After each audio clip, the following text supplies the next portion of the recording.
Hey guys, today we're going to show you how we cook nilaga. Nilaga is a classic Filipino beef soup that consists of beef shank and an assortment of vegetables, all slowly simmered in a flavorful beef broth.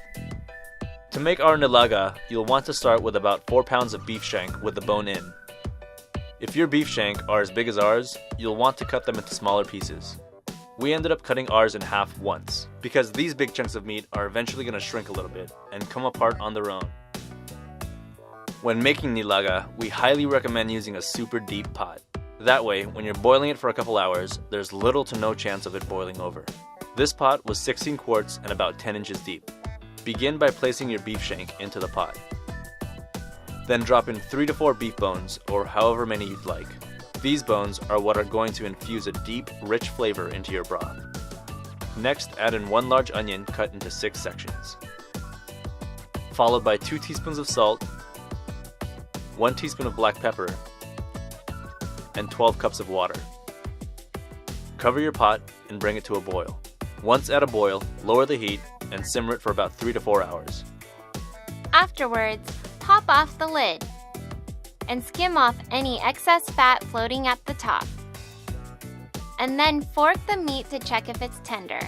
This next part might seem a little weird, but once we find the meat is tender, we like to remove all the meat and set it aside. We do this in order to keep simmering the broth to further develop its flavor, and also so that the meat doesn't get too tender and fall apart during the process. If you want, you can also test the broth to see how it currently tastes.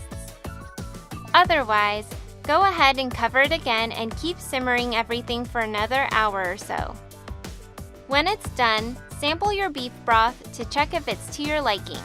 If your broth is on point, go ahead and add in 4 peeled red potatoes that have each been cut in half. And simmer everything for about 15 minutes.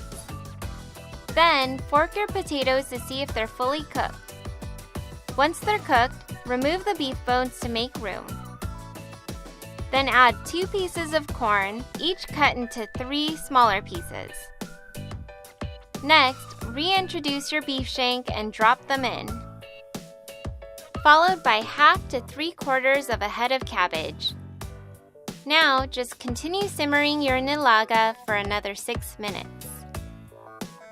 And then, shazam! You just got a one-way ticket to Flavatown. Nilaga is best served with white rice and a side of fish sauce.